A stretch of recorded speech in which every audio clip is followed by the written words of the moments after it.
Welcome back to McMaster University course Computer Science 1JC3 Introduction to Computational Thinking. I am Bill Farmer. We are working now on the topic operating systems and the internet. We're going to start today with the TCPIP Internet Protocol Suite. So this is a collection of communication protocols, and these communication protocols allow the internet to work. They allow for communication across interconnected physical networks that could have very different communication protocols themselves and very different technology. So this suite of protocols, it's created to be hardware independent. It can work with basically any kind of hardware. It provides universal connection. This means that any two hosts or computers on the internet can communicate with each other, and connection is end-to-end oriented. That means one computer communicates with another computer. It's not router-to-router oriented. These two computers do not need to know what the intermediate routers are. They do not need to know how communication goes from one physical network to another. So this is a TCP/IP protocol suite. As I've said before, there are the name includes TCP/IP and IP. These are the two most important protocols in the suite, but there are many others. Okay, so the reason we want an internet is so we can provide services to all the computers on our internet. So basically each service is going to be specified by a communication protocol. And these protocols are at two levels. There's network internet services. These are services to allow the internet to work. And then there's application level internet services. These are services to actually do useful things. So the two most important internet services are a connectionless packet delivery. That's done with the IP service. Connectionless packet delivery means we can deliver packets of information across the internet, but we don't set up connections. It's not like A is connected to B and they're communicating with each other. We really just have packets flowing across the internet. As I said before, it's much like the normal physical postal system. When you mail a letter, you're not setting up a connection with the person who's receiving it. You're just putting the mail in the mailbox, and the mail carrier picks it up and moves onward like that. The other important internet service is for reliable stream transport. This is for reliably communicating by sending a sequence of data across the internet and having it be received in the order without duplication, without any missing, and so forth. This is done by TCP/IP. Now there are many application level internet services or electronic mail. This is handled by a protocol called SMTP. There's file transfer and remote login. These are controlled by a protocol called SSH. SSH stands for Secure Shell. And then there's web internet services. This is provided by HTTP, which is the Hypertext Transfer Protocol. Some of these latter two protocols we'll be talking about more later. So I have a question for you. Who developed the internet? So the internet is this universal technology the whole world uses. Who developed it? I'll give you a moment to think about that.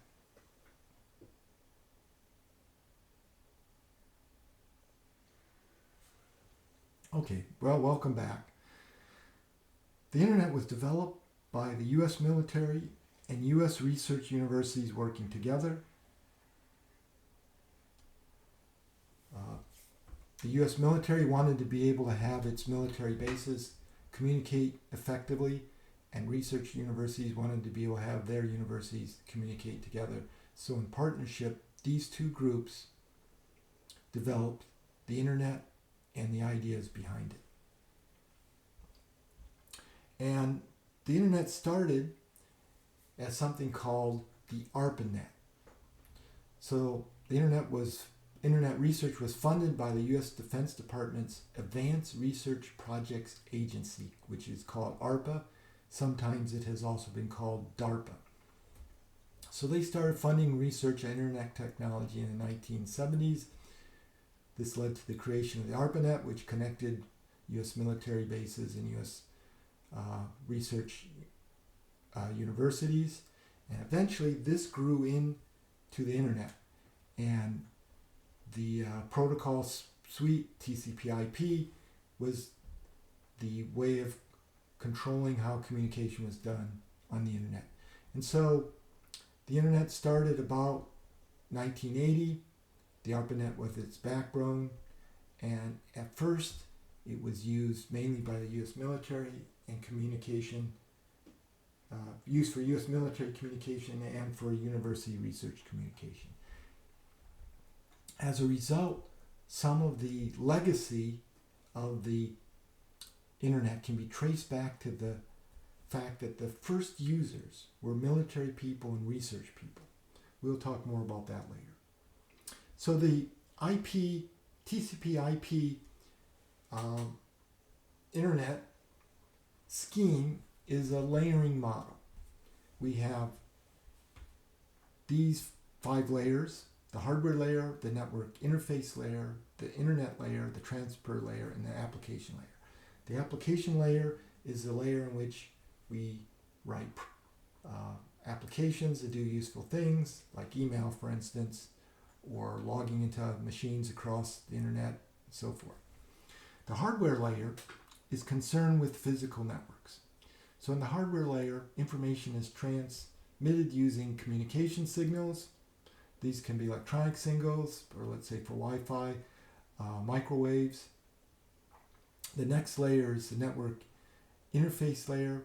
This basically connects computers to physical addresses, and packets are transmitted using things called frames. So the idea is a frame you can think of as a frame is a sequence of bits, and the first part is the header, and the second part is the data area. And in the header we have information in here that we need to transport this data. So we have a bunch of bits here. And in here, for instance, we could have the destination address.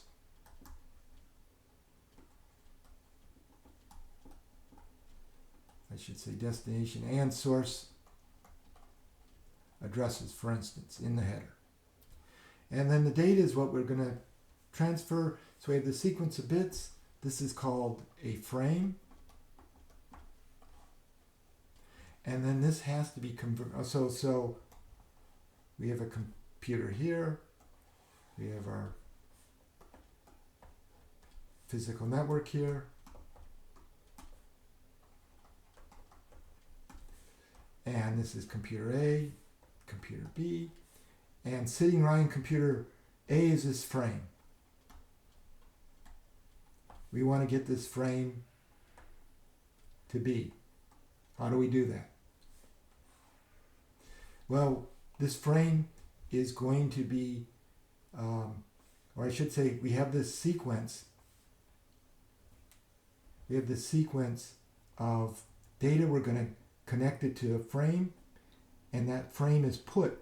So this frame is put on this interface, and then it will be picked up off this. So when we put on the interface, we take that sequence of data, we turn it into an electronic signal or microwave signal goes across the physical network, it's picked up here, and then it's decoded back into this sequence. So that's basically the approach at the network interface layer. And then at the internet layer, something similar happens where we have a packet which is called an IP datagram, and that is sent across the internet using the IP addresses, and it is built on top of the network interface layer. And the main protocols are IP and ICMP. ICMP is a way of dealing with problems and errors that result.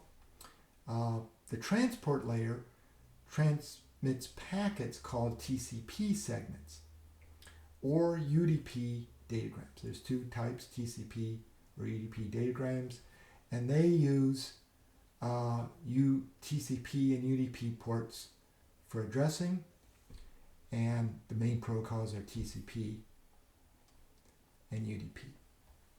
So here the packets are frames, here they're IP datagrams, here they're TCP segments or UDP datagrams. And here at this level we use physical addresses, at this level we use IP addresses, and down here we use protocol ports. Okay, so let's talk a moment about IP addresses. There are two internet naming systems. There's the Internet Address System, which uses binary IP addresses. And then there's a secondary system called the Domain Name System, and it uses DNS names. These are two completely separate systems. So IP addresses are 32-bit integers. Now there's also a version 6 IP addresses. We're not going to talk about that now. Version 6 IP addresses have many more bits. So this is really, if you're worried about this is version 4, which is mostly what systems use today. So IP addresses have 32 bits. These 32 bits are broken up into 4 8-bit octets, and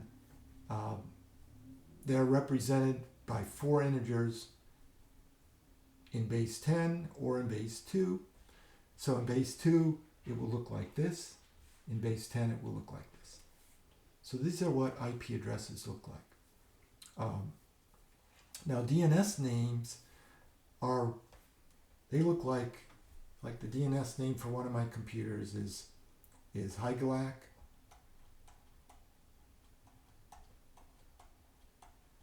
.cas.mcmaster.ca.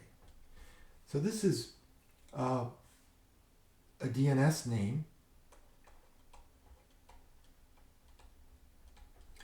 and parts are separated by dots, but the structure of this has nothing to do in general with the structure, very little to do with the structure of this.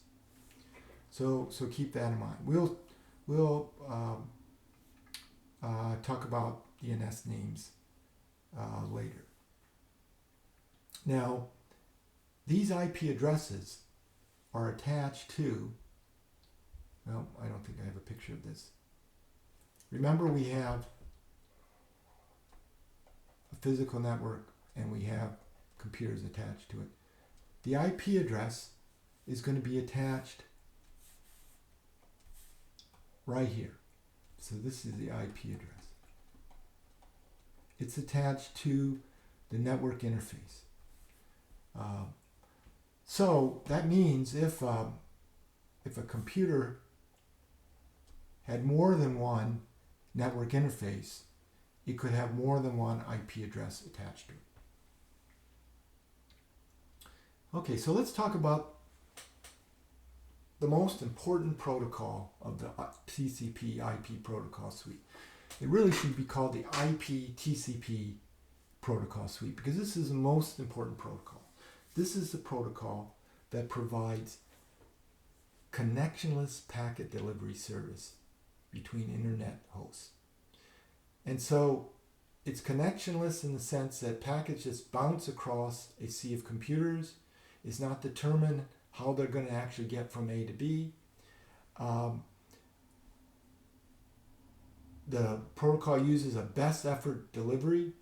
This means the service is designed to deliver every packet, but that may not happen. Computers go down, physical networks go down, packets can be lost. It is unreliable. This means packet delivery cannot be guaranteed. And the mechanism consists of data transfer using an IP datagram, and then software is used for routing datagrams using IP addresses. And then there are rules for how the host and routers, in particular, process these datagrams. So let's just look at how this is going to happen. So if I'm going to draw an IP datagram, it looks like this.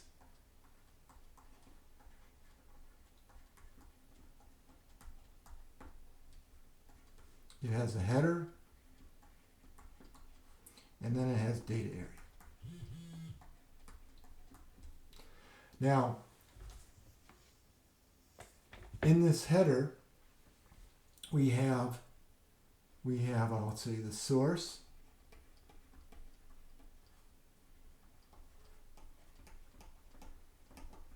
and destination IP addresses, among other things. There's other things that could be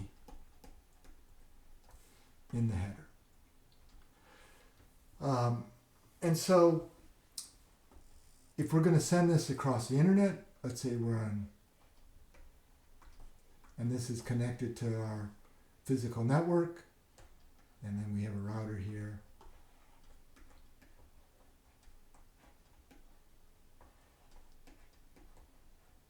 And we want to get it to be, it will be turned into a frame at this point. And how is it turned into a frame? Well, what does a frame look like? A frame looks like this. And when I say frame, there's different frames for different network technologies. So this could be an Ethernet frame, for instance. So this will be a header, and this will be the data area. And this datagram here it is put right in the data area. So the frame, the data the frame carries is a IP datagram. And then that IP datagram is in the frame here. It moves across this physical network, gets here, and then this machine takes the IP datagram out of the frame. It looks at it. It looks at the source and destination, or a particular destination IP address, decides what to do, and then it may put it in another frame, a new frame, and now it crosses over here. It gets here. This machine, this router in this case, will take out that IP datagram, look at the destination grid and destination address, and then decide what to do with it. Because remember, this is a router. There could be several ways to go.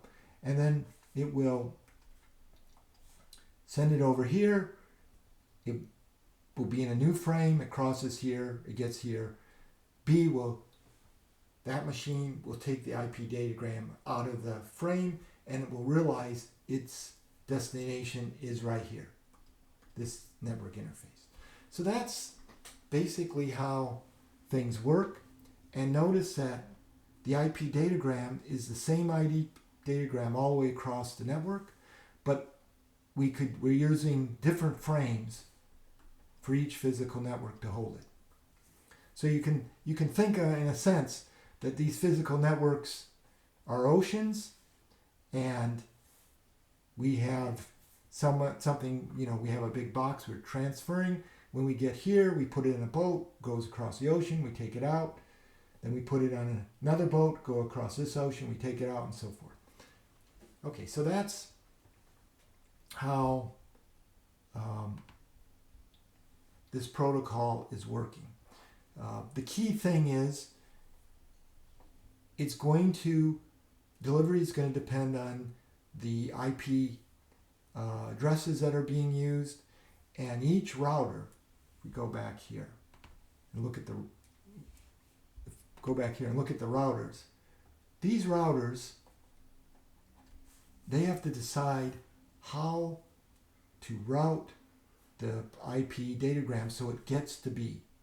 And that depends mostly, almost entirely, on what the destination IP address is in the IP datagram. Okay, so that's the IP protocol. It's a protocol to get packets from A to B across the internet. It's the most basic protocol of the internet. Now, the problem with this protocol is, as you could see, there's no reliability. So let's say we put the IP datagram into a frame, it crosses this physical network, it gets here, but just at the moment it gets here, or maybe before it gets here, this machine shuts down. Someone pulled the plug.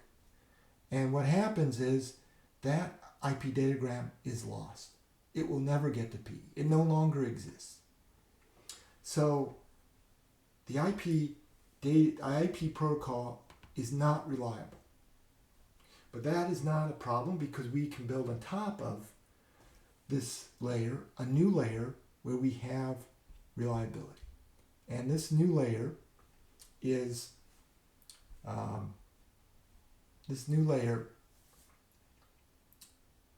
handled by the Transmission Control Protocol, TCP. Its purpose is to provide reliable stream delivery service.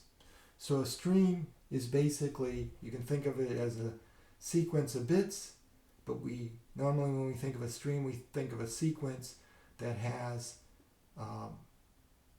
that can have up to an unspecified number of bits. Basically, sometimes you can think of it as an infinite number of bits. The bits can just keep coming. So we have this stream of bits. The bits just keep coming. We want to transfer this whole stream across the internet. And this is done by creating what's called a virtual circuit connection. So if we have A here, and we have B over here, we're going to send this stream of data from A to B. And the way this is going to work is we're going to take, you might even be able to guess how this is going to work. We're going to have something called a TCP segment. It has a header. It has data area.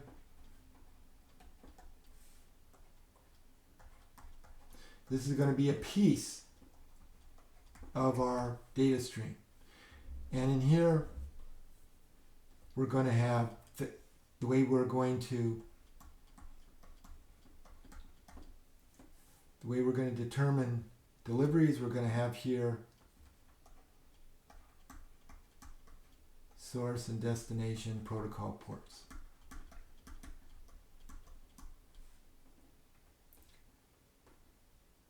These are TCP protocol ports. And then we're going to send this by putting this in an IP datagram. So this is IP datagram.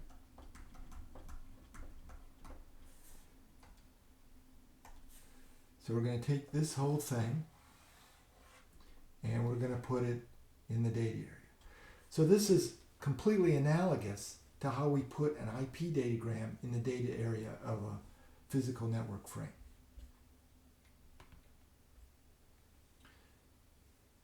Okay, so the way this works is we take our stream, we cut it up into segments, we put these segments in IP datagrams, we use the IP protocol, we send them across, and with this protocol there is going to be a client process that's going to be communicating normally with a server process.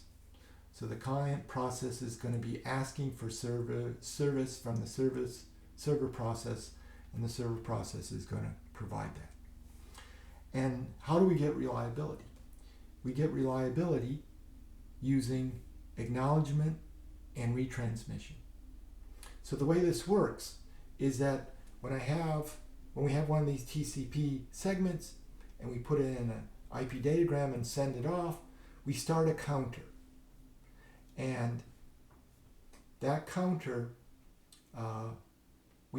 so this datagram is going off, and we're counting and seeing how long it takes. And at some point when we get B will, if B gets it, it will send back an acknowledgement. And when A gets the acknowledgement, it will see that this packet was received, and that's fine. If it doesn't get an acknowledgement after the counter reaches a certain time, A will send that TCP segment again. And it will keep sending that TCP segment until it gets an acknowledgement from B. So A has all these segments, it's sending them off, it has timers for each of them. When the timer times out, before it's received an acknowledgement, it sends the packets again. And these packets are numbered. Some are going to be lost, they could get out of order, some could be duplicated, and using the TCPIP protocol, B will put the packets back together in the right way.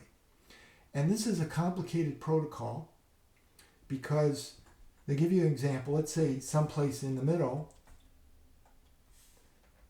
is a router that's being overwhelmed. It has too many packets. It can't handle all of them. It's in trouble. And so it's not able to send acknowledgements from B back to A. So if A just says, well, I'm not getting acknowledgements, I'm just going to keep sending more and more copies of these segments, that is actually going to make this router's problem here in the middle much worse. So what A should do, and what happens in this protocol, A backs off. It backs off and waits. And it does this because this can give the router a chance to get back on its feet. Okay, so this is a very quick overview of the TCP IP protocol. The important thing about this protocol is it uses the IP protocol for getting packets across the internet, but it adds to it reliability and being able to keep a stream of data in the right order without duplication. Okay, thank you very much. This ends our topic on operating systems and the internet.